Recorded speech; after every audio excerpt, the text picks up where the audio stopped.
Vamos a hablar acerca de la calidad de los registros clínicos. Realmente pues son 4 temitas rápidos que vamos a tocar. Vamos a hablar sobre todo de la historia clínica, calidad de los registros, la historia clínica en los tiempos de pandemia, que bastante ha sufrido, igual que la humanidad también ha sufrido la historia clínica, nuevas herramientas y funcionalidades que tenemos a disposición que nos ha puesto sistemas. Y si nos queda tiempo, porque la idea es que podamos sacar todos los temas, hablamos un poco del PAC. Entonces vamos a iniciar de inmediato con el tema de la calidad de los registros. Rápidamente, recordar que la historia clínica pues, es un documento de carácter legal que es objeto de auditoría en cuanto a su contenido y a la calidad. Tanto es así que es uno de los estándares de habilitación que deben pasar cualquier IPS pública, privada, grande, mediana, pequeña, para poder obtener su habilitación, que es el permiso para el funcionamiento. Recordar que la historia clínica es, además, que es un documento de carácter legal y privado, pues en algún momento podría ser la salvación o la perdición de un profesional de la salud, puesto que su contenido es de vital importancia y que, como bien lo hemos escuchado muchas veces, lo que no se escribe en la historia clínica, pues prácticamente no se hizo. La historia clínica, además de todo, es la base fundamental de la construcción de un sistema de información de salud, que pues permite el análisis y la toma de decisiones de manera adecuada. Y quizás este es el punto donde yo quiero hacer más énfasis. Más allá de todo lo legal y todo lo demás que ya nos han mencionado muchísimas veces, la reflexión que quiero traer hoy con esto, más allá de cualquier ejercicio de auditoría, es cómo estamos nosotros aportando positivo o negativamente en la construcción de un sistema de información de calidad en salud que permita la toma de decisiones, y ya vamos a mirar cómo es que funciona eso. La historia clínica pues tiene unas características, no me voy a detener mucho ahí porque es un tema ya a estas alturas bastante trillado para todos nosotros, los que somos profesionales de la salud. Integralidad, secuencialidad, racionalidad científica, disponibilidad, no las voy a detallar. Es importante que el tema de la calidad, la suficiencia, es decir, que la historia clínica tenga el suficiente juicio clínico para poder argumentar las decisiones que se tomaron frente al manejo de un paciente. Que sea completa, y esto sí que es un problema, sobre todo en estos tiempos de pandemia. Completa significa que todos los campos estén diligenciados, todos aquellos campos que se requieran. Obviamente habrá algunos que no aplique según algunos casos, pero la idea es que sea completa, que tenga toda la información necesaria. Increíble, que sea legible. Quizás en alguna discusión con algún académico de nuestras escuelas de medicina discutíamos en algún momento que antes se decía que la letra del médico era ilegible y que las historias clínicas eran ilegibles porque escribíamos de corrido, a mano, y se convertía en un documento que prácticamente muy pocos podían descifrar, y hasta chistes hacían con el tema de que los únicos que nos entendían la letra eran los de la farmacia, que sí podían descifrar qué decía allí, etcétera, etcétera. Pues increíblemente, aunque estamos en tiempos modernos y que ya las historias clínicas son electrónicas, aún seguimos teniendo un problema de que las historias clínicas sean legibles, y ya después vamos a hablar de eso. La coherencia, es decir, la relación entre la clínica, el diagnóstico y el tratamiento, eso es la coherencia, es decir, que la historia clínica, una historia clínica coherente es aquella que lo que está escrito ahí demuestra clínica relación con el diagnóstico, y que obviamente ese tratamiento salió basado en ese diagnóstico, que a su vez fue un juicio que se hizo con la clínica que encontramos. Y ya hablando de las partes de la historia clínica, pues sabemos que la historia clínica, unas partes pues que tampoco me voy a detener mucho ahí porque todos las conocemos, aunque tenemos problemas con ellas. Ya ahorita vamos a hablar de eso, el motivo de consulta, la evolución de la enfermedad actual, la revisión por sistema, que ha caído como en un desuso, sobre todo en tiempos recientes, los antecedentes personales y familiares, el pobre examen físico que pues con este tema de las teleconsultas pues también ha sufrido una catástrofe. El diagnóstico, tema en el cual me voy a detener un poco más adelante, y el plan de manejo, y por ahí pues vendrán otras partes de la historia clínica que pues no he tocado en este momento. Luego de haber hecho un ejercicio de calidad, yo tengo más o menos, estoy desde abril en Promocosta, y hemos comenzado a hacer un ejercicio de revisión de auditorías de historias clínicas. Y puedo decirles que lo que les voy a contar hoy es producto de haber revisado a estas alturas unas 250 a 300 historias clínicas en lo que va del año, de diferentes profesionales, de diferentes especialidades, de diferentes sedes, médicos generales, especialistas y otros profesionales como nutrición, psicología, etcétera, etcétera. Y hemos tenido algunos problemas. Aquí los resumo. Motivos de consulta y enfermedad y evolución de la enfermedad actual. Incompleta o excesiva. Algunas veces incompleta, no escribimos casi nada en esos campos. Algunas veces excesiva, terminamos escribiendo hasta lo del examen físico en el campo que dice evolución de enfermedad actual. Entonces, pues ahí ya ambas cosas pues son una falla. Antecedentes, generalmente no los registramos. Aquí tenemos que decir algo, nuestro software de historia clínica tiene muchas debilidades. Lo ideal es que esto arrastre todos los antecedentes y siempre he dicho que un software de historia clínica debería ser una ayuda para nosotros y no pues una carga. Eso es una realidad. La revisión por sistema, que cada vez ha caído más en desuso, esa parte de la anamnesis que aprendimos tanto en semiología, pues a veces la hacemos pero no la registramos y ya mencioné que pues a veces lo que no escribimos, pues prácticamente es como si no lo hubiésemos hecho. El examen físico, pocos signos vitales, a veces no los escribimos, a veces sí. Los hallazgos de la exploración física a veces no se registran, a veces uno encuentra historias clínicas que prácticamente no dicen nada del examen físico, o aunque son presenciales. Obviamente, lo dije ahorita, la teleconsulta prácticamente mató el examen físico, pues es un tema del cual vamos a hablar ahorita. Pero hay otras cosas como los diagnósticos, sobre todo mucho diagnóstico sindromático, en esto me voy a detener ahora con más calma, la finalidad y causa externa con muchos errores. Ahorita vamos a repasar esos conceptos porque aquí tenemos una falla impresionante. Y el tema de que las historias, aunque sean en computadora, algunas hemos encontrado que son de verdad ilegibles, es decir, tenemos casos en los que leemos un párrafo y prácticamente no lo entendemos. Sabemos que nosotros, pues con excepción de pronto algunos bachilleres antes de estudiar medicina, pues, o cualquier otra profesión de la salud, de estudiar en un bachiller comercial y aprendieron mecanografía y de pronto ahora, pues, hacer historias clínicas en computador les hace muy, muy fácil, pero también habemos muchos médicos profesionales de la salud en que no sabemos escribir tampoco en el computador, a duras penas escribimos con los 2 dedos índices y eso hace que pues nos comamos las letras, que escribamos palabras con 5 consonantes y una vocal y que increíblemente escribamos unos textos que después cualquiera los vaya a leer y francamente pues son ilegibles por el tema de que los escribimos mal. Entonces a eso me refería con el tema de la ilegibilidad, aunque están escritos a computador.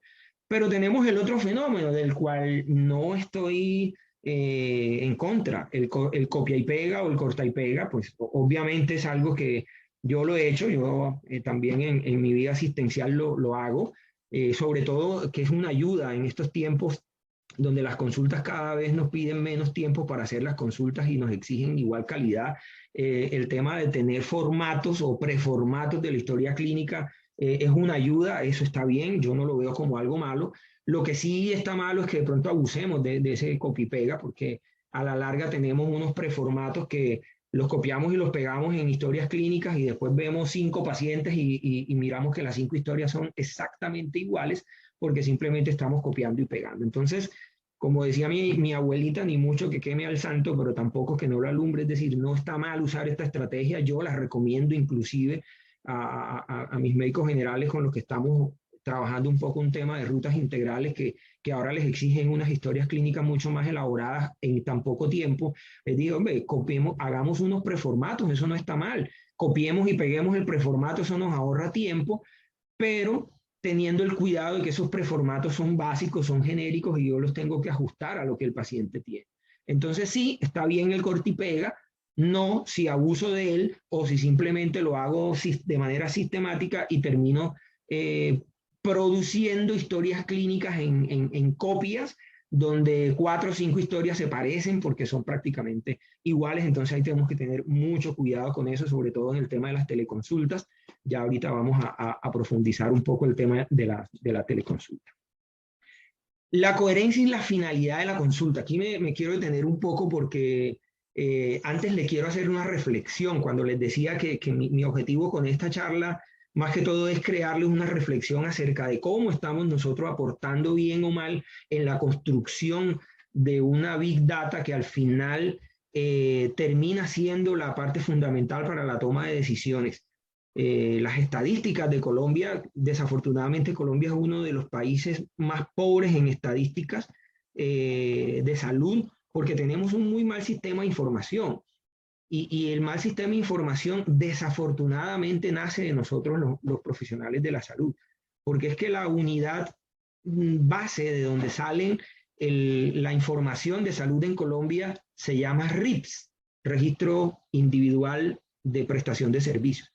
Y resulta que los RIPS se alimentan de la historia clínica. Y si yo no escribo o escribo mal o escojo mal, pongo los códigos que no son, pues estoy generando una información mal. Y esa información mal termina alimentando los RIPS, que a su vez son los que Promocosta utiliza para hacer estadísticas, que Cosalud utiliza para hacer estadísticas, que el ministerio utiliza para hacer estadísticas, y entonces estamos llevando nosotros sobre nuestros hombros una responsabilidad, porque cuando desmenuzamos eso encontramos que el punto de partida es que estamos haciendo muy mal uso de la información que estamos generando, más bien desde la historia clínica. Entonces, ojo con este tema, coherencia en la finalidad de la consulta. ¿Pero qué es finalidad de la consulta? Finalidad de la consulta es el objetivo por el cual se hizo una consulta. Es decir, cuando yo hablo de la finalidad de la consulta, me hago referencia al objetivo que tiene esa consulta. Y cuando hablo de causa externa, estoy haciendo referencia a la causa que originó esa consulta. No bueno, aquí dice servicio, pero que originó el servicio, la consulta. ¿Por qué vino? Entonces tenemos dos tipos de consultas, aquellas que son destinadas a actividades de promoción y prevención. Aprovecho aquí para decirles, amigos especialistas, que ya esto dejó de existir. La resolución 412 que hablaba de PIP murió y ahora tenemos la resolución 3280 que habla de rutas integrales de atención, y eso cambió el concepto. Entonces ya no hablamos de PIP, sino de promoción y mantenimiento de la salud. Ya tenemos que ir cambiando también el dialecto, la manera como hablamos. En esas consultas de promoción y mantenimiento de la salud hay unas finalidades que van desde la 01 a la 09. Y como ya lo vemos aquí, pues son esas relacionadas con ese antiguo PIP, donde tenemos detección de alteraciones del crecimiento, del joven, del embarazo, del adulto, agudeza visual o enfermedad profesional. Cuando nosotros hacemos una consulta de promoción y mantenimiento o de detección temprana o de riesgos, sucede como por ejemplo en el caso de los ginecólogos, perinatólogos, obstetras, que hacen atención de detecciones de alteraciones del embarazo. Entonces la finalidad de atención obviamente tendrá que ser esa, la 06. Y en la causa externa es otra, porque no hubo una motivación para esa consulta más allá de la finalidad. Eso hay que tenerlo claro. Pero también tenemos pediatras que hacen crecimiento y desarrollo, pues entonces esa consulta, su finalidad es 04, crecimiento y desarrollo. Y la finalidad es 15, otra. Es decir, nunca puede existir una relación en que yo tenga una finalidad aquí diferente, o sea, una finalidad entre 1 y 9, y acá tenga otra cosa. Acá siempre será otra. ¿Eso por qué? Porque el otro tipo de consulta es la consulta de morbilidad o la consulta de causas externas, que es aquella consulta externa que es de primera vez o de control.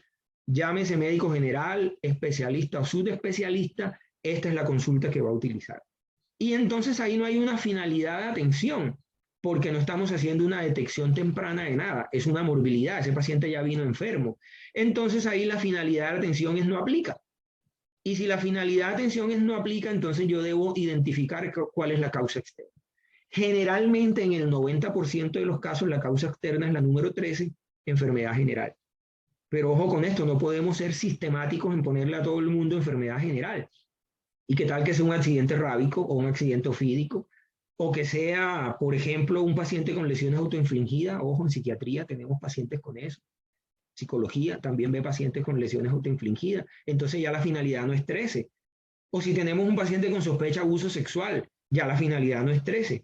O incluso, peor aún, caso real, ese paciente que vemos con lumbalgia, que tiene una neuropatía ya por una hernia discal, resulta que ese paciente lo ve ortopedia todos los meses, lo ve neurocirugía o neurología o incluso medicina interna lo ha visto, y siempre le estamos colocando no aplica 13 enfermedad general. Y resulta que ese paciente ya lo vio medicina laboral, ya lo mandó a calificar y le calificaron esa enfermedad como una enfermedad profesional. Y resulta que su lumbalgia, su problema discal, es una enfermedad profesional. Y entonces resulta que este señor ya está esperando su pensión. Y resulta que nos pide la copia de las historias clínicas y nosotros para que él haga su proceso le entregamos todas las atenciones que ha tenido en Promocosta. Y oh sorpresa, todas las consultas del ortopedista, del neurocirujano, del neurólogo, o incluso el psiquiatra o cualquiera que lo haya visto, todas dicen enfermedad general. Y entonces el asegurador o el fondo de pensiones dice, no señor, que usted tiene una enfermedad general. Y de pronto al final él termina ganándola, pero le creamos una traba ahí al proceso. Entonces miren el hecho de yo no poner lo que es las repercusiones que puede tener. Y ahorita la jefe Laura nos decía que el Civigila tiene que ser el diagnóstico preciso y el MIPRES tiene que ser el diagnóstico preciso y la cuenta alto costo nos exige el diagnóstico preciso. Entonces ahí no, tenemos un problema si nosotros no estamos utilizando bien esto. Entonces, ojo que no podemos ser sistemáticos en decir 10 no aplica, 13 enfermedad general, cuando es posible que tengamos alguno de los otros casos o podamos estar frente a una enfermedad profesional. Sí es cierto que en la mayoría de las veces no aplica enfermedad general, 90, 95, quizás más, 98% de las veces, pero ojo que no siempre es así. Entonces hay que tener cuidado con esa parte porque estamos cometiendo muchos errores ahí y ya vamos a ver algunos. Coherencia en el tipo de diagnóstico. Increíblemente seguimos cometiendo errores con esto. Tipo de diagnóstico, por definición existen tres. O es impresión diagnóstica, o es un diagnóstico confirmado nuevo, o es un diagnóstico confirmado repetido. Y parecería decir, oh, pero es un absurdo que este médico ahora nos venga a hablar de esto si esto es algo tan viejo y que todo el mundo debe estar manejando. Pues sí, pero no lo estamos haciendo bien. Tenemos muchos casos en que no utilizamos correctamente estas categorías y esto termina alimentando mal las bases de datos y esa estadística de la Big Data de la que yo les estaba hablando al comienzo.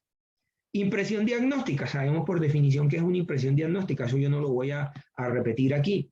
Cuando un diagnóstico confirmado nuevo, su mismo nombre lo indica, tampoco voy a profundizar en eso. ¿Cuándo es confirmado repetido? Pues también se da por entendido que todos sabemos cuándo es confirmado un diagnóstico confirmado repetido. La pregunta es, ¿por qué lo seguimos usando mal? Ahí tenemos una cosa que hay que afinar. Diagnóstico principal, diagnóstico relacionado, otro problema que tenemos. Sabemos que tenemos una clasificación de enfermedades, CIE-10 es la única que vamos a usar. Nuestro sistema, igual que todos los software de historia clínica actuales, vienen precargados con el CIE-10, pero ahí tenemos un problema.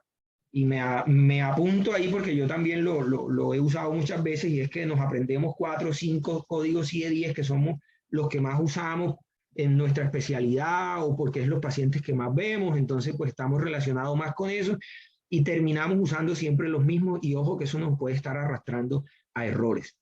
El otro punto que tenemos problemático es el tema de los diagnósticos sindromáticos. A veces abusamos mucho de los diagnósticos sindromáticos, es decir, no definimos un diagnóstico específico del paciente, sino que lo seguimos manteniendo ahí con un diagnóstico sindromático a pesar de que ya el paciente tiene un diagnóstico definitivo, incluso ya diagnosticado por biopsia, por genética, por laboratorio clínico, por clínica, y aún nosotros lo seguimos encasillando como un diagnóstico sindromático.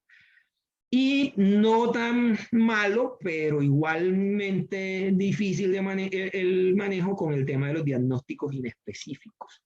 Y esto sí que es un problema porque en temas como la cuenta alto costo, por ejemplo, yo no puedo tener un paciente reportándolo en cuenta alto costo y que el diagnóstico siga siendo inespecífico porque la cuenta alto costo me va a decir, ¿por qué me estás reportando este paciente en estadio renal cuando lo tienes todavía con impresión diagnóstica o con un diagnóstico sindromático o con un diagnóstico inespecífico? Sucede mucho con el tema de las artritis, por ejemplo, solo por decir. Entonces, como ven, en este tema hay muchas cosas que apuntan a la calidad de la historia clínica, sí, pero que más allá de eso, la reflexión que les quiero traer hoy es cómo esas fallas que tenemos hoy día en estos puntos particulares están haciendo que estemos generando malos RIPS y esos malos RIPS están haciendo que generemos malas estadísticas y que estamos engrosando o echándole más carga a eso que lastre que ya venimos arrastrando y es que Colombia es uno de los peores países con sistema de información de salud por este preciso problema. Entonces, que el ministerio tiene que corregir algunas cosas, es cierto, pero también es cierto que tenemos como profesionales de la salud una gran responsabilidad en esto. Repasemos entonces, esto es un pantallazo muy conocido por ustedes, porque esto es lo que ven todos los días cuando están atendiendo pacientes, donde tenemos, al cerrar la historia, estas tres cosas que es donde más nos estamos equivocando. Entonces, ojo, tipo de diagnóstico. Cuando yo le hago clic aquí, se me despliega esto y me salen los tres que ya vimos. Impresión diagnóstica, confirmado nuevo y confirmado repetido. Mi invitación es, mis queridos especialistas, detengámonos un segundo solamente antes de hacer el clic así como rápido, a ver si de verdad esto que yo voy a poner acá abajo es una impresión diagnóstica o es un diagnóstico confirmado nuevo, o por ende es un paciente que ya viene hace muchos años con este diagnóstico, pues entonces es un confirmado repetido. Con ese segundo que me voy a detener antes de escoger esto así a la carrera, ya estoy mejorando la calidad de la información que yo estoy generando desde mi historia clínica. Que si lo voy a poner confirmado nuevo es porque de verdad es un paciente nuevo, como le estoy recién haciendo el diagnóstico. O si definitivamente no sé del diagnóstico, porque obviamente primera vez que lo veo, necesito que me traiga los exámenes, o como hablaba el doctor Godoy ahorita, le mandé la prueba de VIH, el paciente se fue y no lo he visto más. Es un paciente que tiene una impresión diagnóstica, no lo he confirmado. Entonces vale tener la impresión diagnóstica, pero que sea la impresión diagnóstica. No que se la esté poniendo un paciente hipertenso diabético de hace 20 años y yo lo sigo marcando como impresión diagnóstica. El segundo punto, cuando yo voy a escoger el diagnóstico y yo coloco aquí, ahí es donde yo les decía, sí, yo de pronto me sé 4 y 5 y esos son los que más uso. Pues detengámonos un momento a revisar esa lista de los que más uso, porque estoy colocando muchos diagnósticos inespecíficos o sindromáticos. Otra gastritis aguda. Pues si yo pongo otra gastritis aguda es porque no sé qué gastritis tiene el paciente. Pues no tengo ni idea qué gastritis tiene el paciente. Ahora, ¿que está mal usarlo? No, no está mal usarlo. Yo puedo usarlo, pero usarlo bien. Pero tengo el paciente que ya tiene una endoscopia y la endoscopia me dice que tiene una gastritis antral erosiva y yo todavía voy a poner otra gastritis aguda. No, no se vale, lo estoy haciendo mal. Entonces, que ese código CIE-10 que yo voy a colocar aquí sea coherente, eso era lo que hablábamos ahorita de la coherencia, con el resto de la historia clínica, con esos datos clínicos que yo recabé producto de la atención de este paciente. Y para cerrar este episodio, entonces viene la causa externa y la finalidad.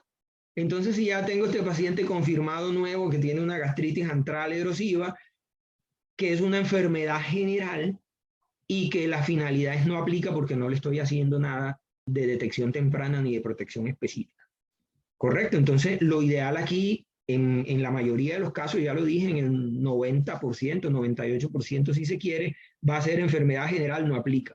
Pero ojo, porque no siempre va a ser enfermedad general, puede ser profesional, puede ser un accidente ofídico o abuso sexual o cualquiera de las otras causas que vimos allí, las otras 13 causas que vimos allí. Pero por lo general va a ser enfermedad general, no aplica. Y ustedes me dirán, no, pero es que eso yo lo hago, sí, yo lo hago, sí, tal vez lo hacen, muchos lo hacen en muchas historias, pero también hay cantidades de historias que he encontrado donde esto está mal hecho. Y como siempre, pues me dice, no, pero la prueba es lo que dice, pues les voy a mostrar algunos ejemplos. Entonces miremos estos ejemplos. Ojo que aquí, pues no sé si alguien se reconoce ahí en alguno de esos, pues no estoy hablando de casos específicos, ni de profesiones específicas, ni profesionales específicos, esto lo tomé ahí al azar, así que puede ser cualquiera, pero son casos reales. Entonces miremos aquí este primero. Diagnóstico principal M810 dice osteoporosis posmenopáusica sin fractura patológica. Diagnóstico confirmado repetido. Ok, yo hasta ahí entiendo, listo, el paciente tiene osteoporosis y es un paciente ya viejo, el cual yo vengo viendo en mi consulta control tras control con esta osteoporosis. Causa externa, otra. Finalidad de la consulta, no aplica. Es decir, esta consulta no existe, pues no es ni una cosa ni es la otra. Causa externa otra, finalidad consulta no aplica, ya ahí tenemos un problema, ¿cierto? Entonces ya ahí hay un error de dedo o un error sistemático, no sé, habría que mirar, pero eso hay que revisar. Es decir, la invitación es a que esto de ahora en adelante tengamos cuidado con lo que hacemos. Vemos otro ejemplo.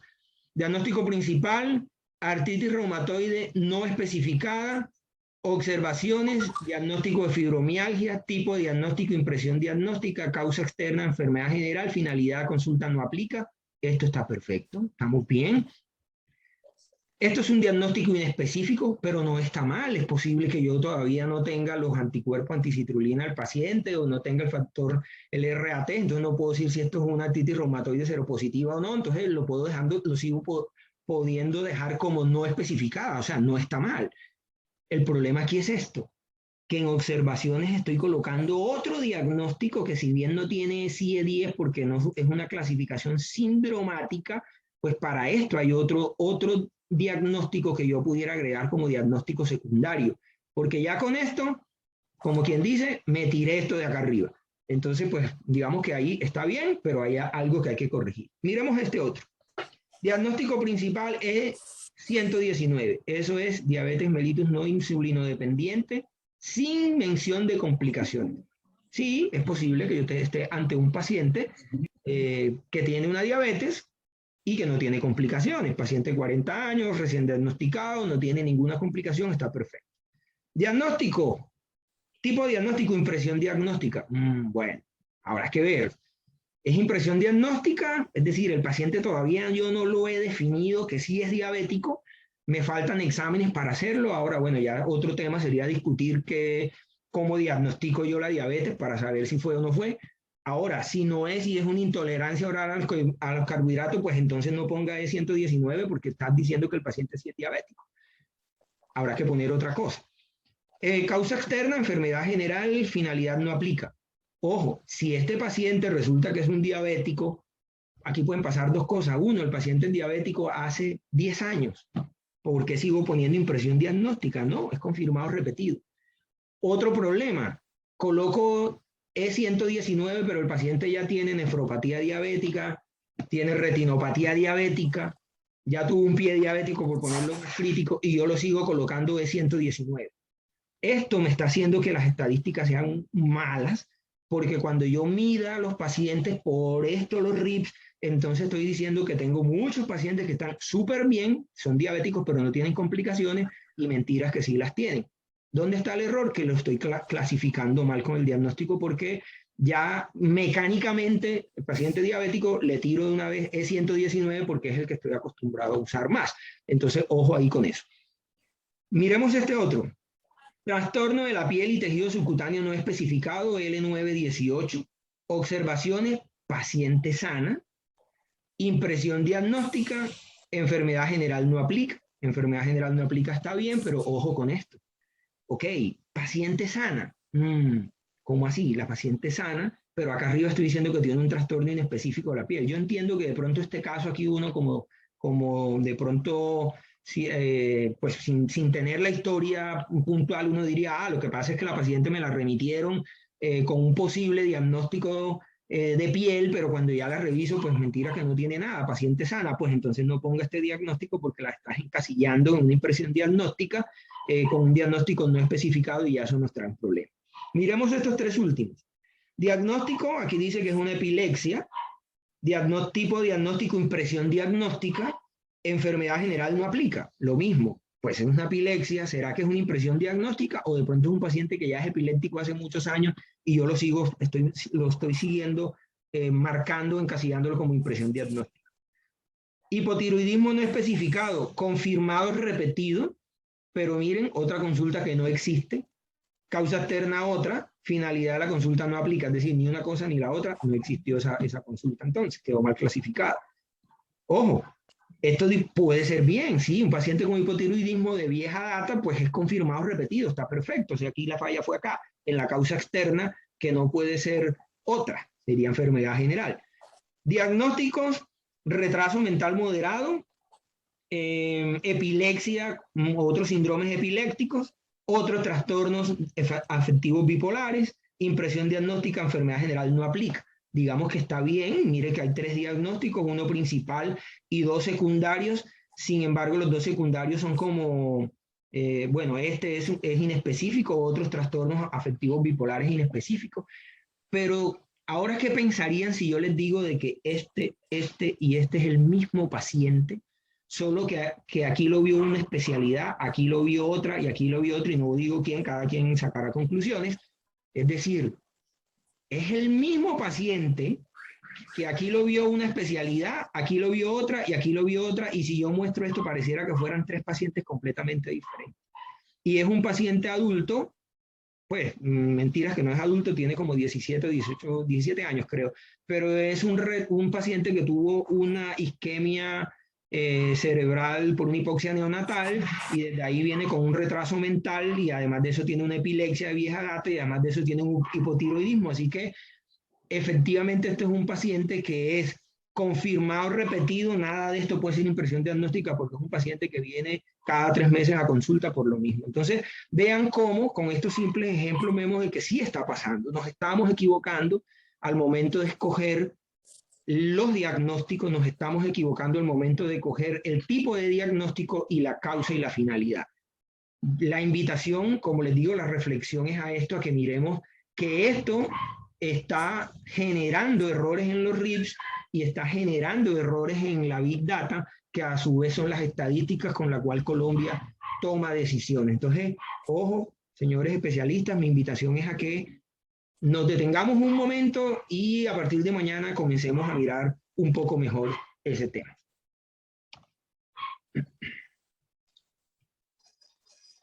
La historia clínica en los tiempos del COVID, desafortunadamente, pues esta pandemia ha llegado a cambiarnos todo, entre eso la manera como atendemos. Hace apenas unos meses, porque todavía no podemos hablar en años, sino en meses, hace apenas unos meses era inverosímil que nosotros atendiéramos a un paciente por teléfono. Es más, recuerdo cuando se armaban los problemas porque el especialista no hacía ronda en la clínica y llamaba al médico del piso y daba las órdenes por teléfono, y eso era, mejor dicho, el acabose. Y a nosotros nos parecía una aberración de que nosotros pudiéramos hacer una consulta por teléfono sin tener al paciente enfrente, y pues miren en lo que hemos parado.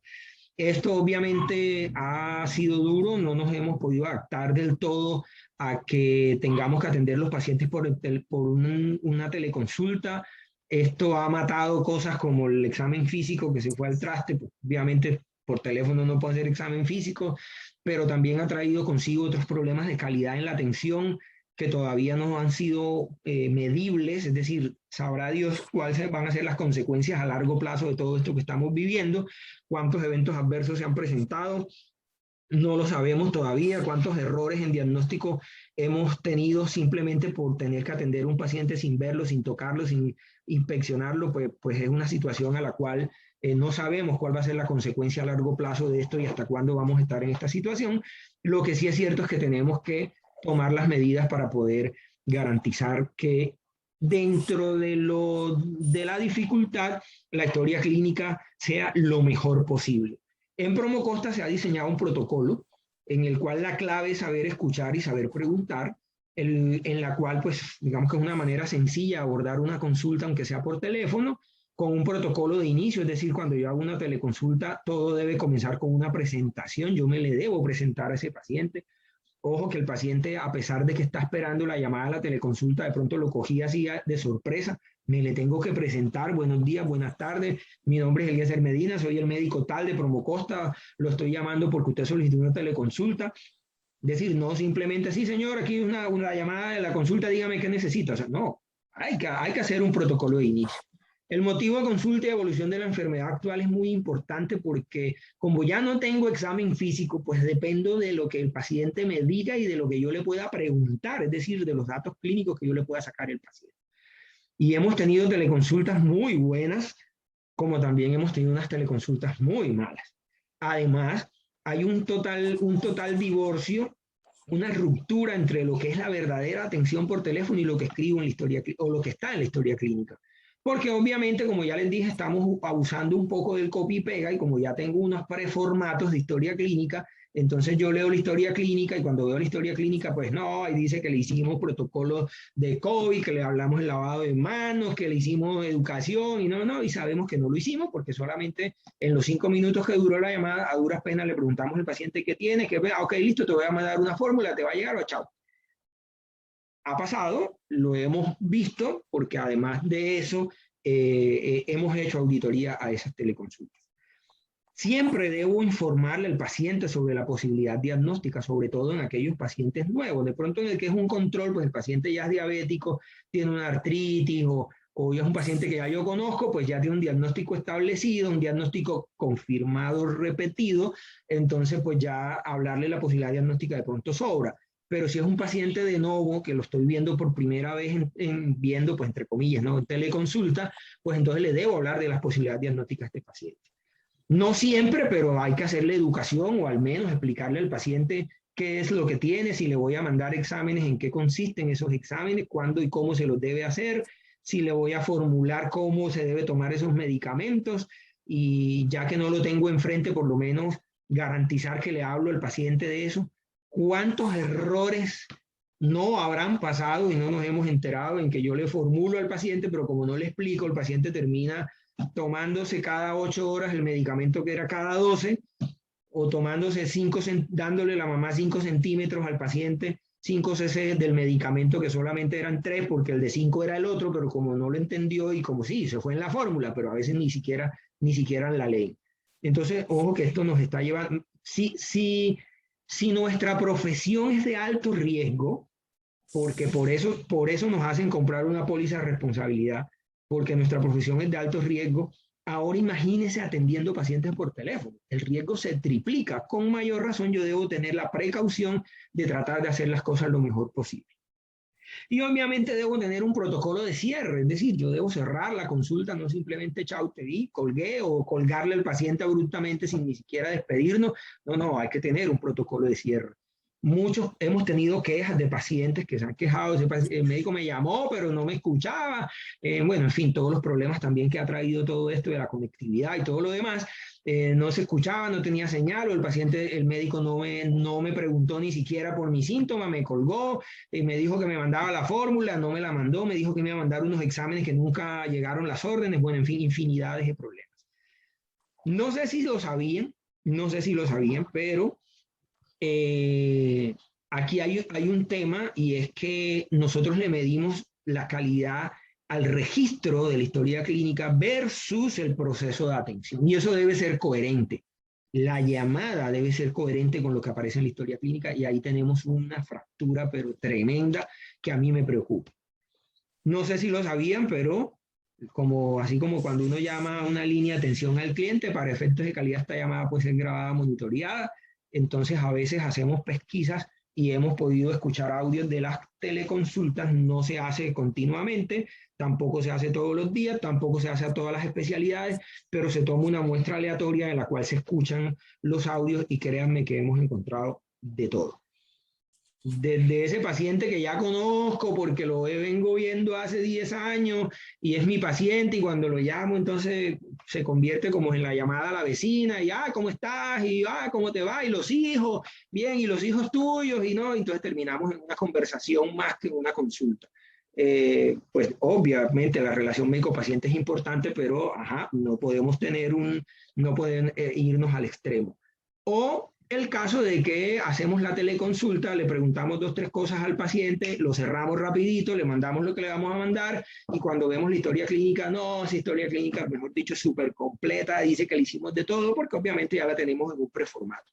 Ya lo dije, el preformato no es malo, lo malo es abusar de él, pero que al menos debe haber una coherencia mínima entre la teleconsulta y lo que tenemos, lo que estamos registrando nosotros en la historia clínica. Así que la invitación es a que reflexionemos un poco acerca de eso.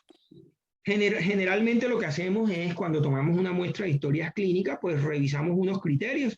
No me voy a detener mucho aquí con esto, pero sí hay unos criterios que vamos revisando. Pues algunos se dan por descontado, como el registro de identificación, pues en eso cuando las historias eran manuales, pues obviamente eso era un complique, pues ya no. De eso, pues que tomamos una medición y de esa medición se le aplican los criterios y en la historia clínica se puede evidenciar si cumple o no cumple y le sacamos una calificación que va a óptimo, aceptable o deficiente dependiendo del porcentaje de cumplimiento. A partir de este semestre vamos a ir retroalimentando a las especialidades a medida que se van evaluando, les vamos a ir diciendo cómo van. Esto no es punitivo para nada, simplemente es una invitación a que mejoremos. Por eso les decía, la reflexión ahora ni siquiera es si estamos haciendo bien o no el examen físico, no. la reflexión es a cómo estamos aportando nosotros a la construcción de un sistema de calidad de información en salud y cómo estamos alimentando nosotros esa big data que sirve a la larga para tomar decisiones en salud en Colombia. Bien, no sé si hasta ahí tienen alguna pregunta, si hay algún comentario acerca de eso. Sé que es un tema pues complejo, que a veces toma toca algunas fibras, porque a veces uno cree que está haciendo las cosas bien hasta que alguien viene y le dice que no, o a veces uno no le gusta que le diga que uno está haciendo las cosas mal. Pues no, esto realmente pues, es un ejercicio simplemente para que tomemos algunas acciones para mejorar, no solo por Promocosta, sino, como les digo, porque nosotros somos responsables de un tema de información. Entonces, no sé si tienen preguntas al respecto del tema de la historia clínica, si quedó suficientemente claro el tema de la finalidad y demás. Gracias, Eliezer. Habla Alida Soto, soy pediatra. Has hecho una buena apreciación de los detalles de la historia clínica, pero yo quiero expresarles a ustedes unas inconsistencias que hay. Tengo la oportunidad de asistir a varias sedes. Historia clínica, el formato de historia clínica no es igual. Por ejemplo, en pediatría para nosotros son importantes tanto los antecedentes personales como los antecedentes familiares. Y en el formato de la historia clínica no existen antecedentes personales del paciente pediátrico. Entonces, uno tiene que escribir los antecedentes personales del paciente en donde dice antecedentes familiares, porque no existe. Punto número uno. Punto número dos, que tiene que ver mucho con el registro que tiene que hacer la IPS en cuanto a los pacientes todo lo que tienen deficiencia de peso, etcétera, etcétera. Las tablas no son iguales, no todas las historias clínicas o no todas las sedes tienen la 2465 como las tablas para hacer evaluación. Entonces, al hacer la comparación de la información que manda el nivel 1 para que sea evaluado por pediatría en nuestro nivel 2, yo digo, no, el paciente no está desnutrido, no tiene baja peso ni nada, pero es que mis tablas me están arrojando un dato diferente, puesto que no es de la resolución 2465. Y eso le crea conflicto a la jefe, a la coordinadora de calidad o lo que sea, cuando están reunidos con la Secretaría de Salud, porque los datos no son iguales o no están cumpliendo con las metas que están haciendo. Entonces,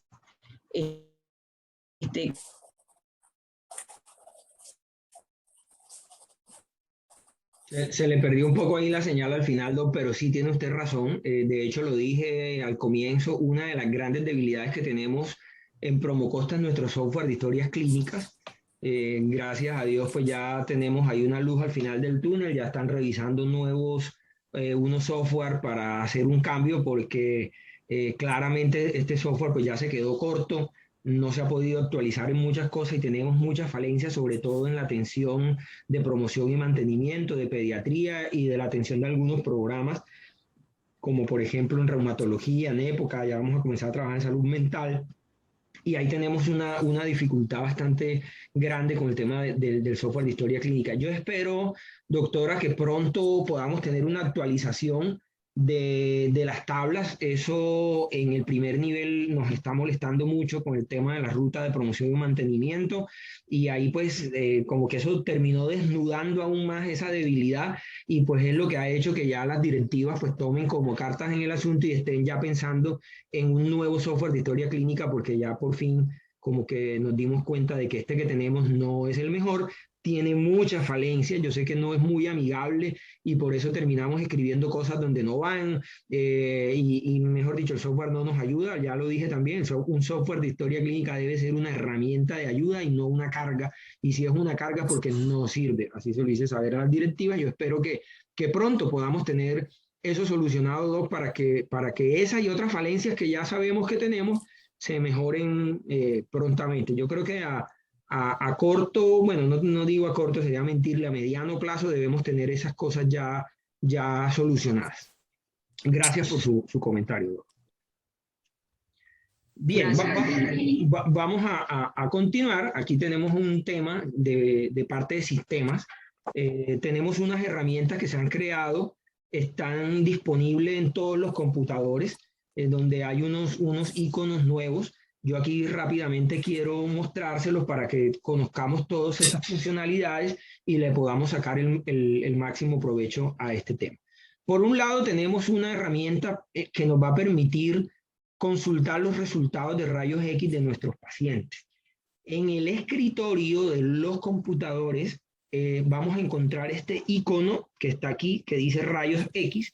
Cuando yo le hago doble clic a ese icono que está en el escritorio, me va a llevar a una carpeta que se me abre, la podemos ver aquí, en la cual voy a tener un almacén donde están todos los resultados de laboratorio. Aquí tengo que hacer claridad, siempre y cuando estos hayan sido realizados en alguna de las sedes nuestras, es decir, lo hizo Salud Social, que es quien nos hace los rayos X. ¿Cómo hago la búsqueda? Pues es realmente bastante sencillo. Aquí en el campo de buscar, yo digito el número de identificación de mi paciente. Cuando lo digito allí y le doy buscar, automáticamente él me trae un documento en formato PDF y otro archivo en el cual cuando yo lo abro puedo visualizar la lectura del rayos X y además puedo visualizar la imagen que corresponde a ese rayos X. Es una herramienta pues que la vamos a tener, ya está disponible, la podemos usar. Obviamente solamente será para los rayos X realizados en nuestras sedes. Si un paciente se lo hizo en otro lado, pues obviamente pues ya si no lo vamos a poder ver por aquí, o si se hizo una resonancia, una gamografía, pues tampoco lo vamos a poder ver por aquí. Entonces es una herramienta que pues yo espero que sea de ayuda para poder acceder a esos resultados de rayos X. Tenemos otra herramienta que es el CRM, es un icono que se encuentra también disponible en el escritorio, lo reconocemos por una C, CRM, así se ve como está en el escritorio, en el cual cuando yo le hago doble clic, me va a llevar a una base de datos en la cual yo puedo consultar los teléfonos de los pacientes. A veces sucede que tenemos agendado al paciente para teleconsulta y el número telefónico que nos aparece ahí o que nos provee desde citas, resulta que no es, el paciente no contesta, el teléfono no existe y yo quiero de pronto gastarle el momento para ver si el paciente tiene otro teléfono. Yo simplemente haciendo doble clic allí se me abre una ventana, aquí está el usuario y la clave, sin embargo ya está preformateado en todos, es decir, no van a tener que hacer este paso porque ya está abierta la sesión, pero si por algún motivo encuentran que le está pidiendo un usuario y una clave, esto por el chat de los especialistas se les va a hacer llegar esta información, pues aquí está un usuario y una clave que es genérico y desde cualquier computador vamos a poder entrar. Cuando ya entremos, vamos a tener una imagen como esta, en la cual yo aquí escojo el tipo de identificación del paciente, si es cédula, tarjeta de identidad, registro civil o lo que sea, y aquí digito el número de identificación del paciente, le hago clic en consultar y automáticamente el sistema me va a traer los teléfonos que aparecen asociados a este paciente. Por ejemplo, aquí nuestro amigo... hola, ¿me siguen ahora, por favor? ¿Me confirman?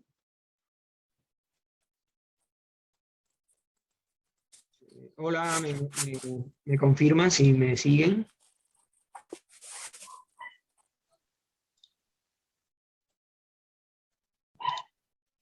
Hola, ¿sí me escuchan? ¿Me confirman, por favor? Sí, sí, lo escuchamos, doctor. Correcto. Es que se me fue el internet por un momento.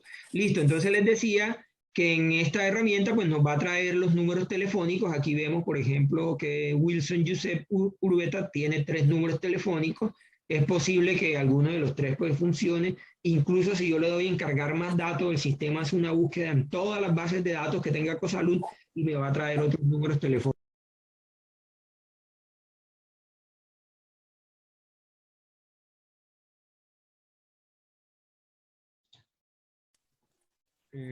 Hola, se me desconectó nuevamente el internet. Déjenme y hago aquí un ajuste a ver si puedo mejorar la conectividad. En mi zona está bastante nublado y eso me hace perder un poco la señal, así que déjenme y hago aquí un cambio de red. A ver si puedo mejorar.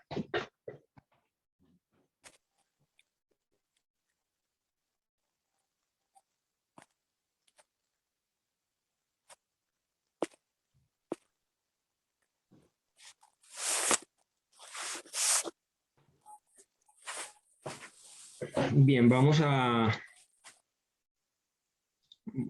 seguir con la presentación. Ya estamos finalizando casi. Listo, entonces tenemos otra herramienta. La otra herramienta es el de resultados de laboratorio. Esta es una herramienta, me parece a mí que es muy importante porque hemos tenido problemas con el tema de los resultados. A veces el paciente llega a la consulta y no trae los resultados consigo. Cuando yo entro en la historia clínica, hay un campo que dice resultados de laboratorio. Se va a ver así como lo vemos aquí en esta imagen. Cuando yo hago clic en esa parte de la historia clínica, resultados de laboratorio, automáticamente me va a llevar a una ventana en la cual yo encuentro todos los resultados de laboratorio asociados a ese paciente. ¿No? Entonces aquí me dice que este paciente tiene una tiroxina libre, está la fecha de la toma, la fecha del resultado, el profesional que solicitó el examen. Si yo quiero ver el resultado, simplemente le hago clic allí donde dice resultado, automáticamente me trae esta otra ventana donde ya me dice que es una tiroxina libre y me da el resultado 0.86, el valor de referencia. Y algo importante que tiene esto es que en esta ventana de interpretación yo puedo allí escribir los comentarios que como médico puedo tener sobre este examen. Pues dependiendo de la patología o lo que estemos revisando, yo puedo hacer comentarios allí, comentarios que cuando yo le dé guardar, automáticamente se van a cargar en la historia clínica. Es decir, no tengo que volver a la historia clínica a escribir los resultados, sino que ya los resultados quedaron cargados, más las observaciones que yo le pude hacer. Esto ya está disponible, por ahora creo que está para 54, Contributiva y Medikits. No sé si todavía en las otras sedes, tendría que validarlo, pero al menos en 54 está funcionando, ya lo probamos. Y la invitación es a que lo usen, es una herramienta muy buena. Obviamente los laboratorios, siempre y cuando hayan sido realizados con nosotros, es decir, que se los realizó directamente con Promocosta en Salud Social, en cualquiera de las sedes, no importa, igual va a aparecer ahí. Pero si el paciente fue a otro lado o son unos exámenes ya de otro nivel de complejidad, en el cual pues fueron hechos en un laboratorio externo, pues obviamente pues eso sí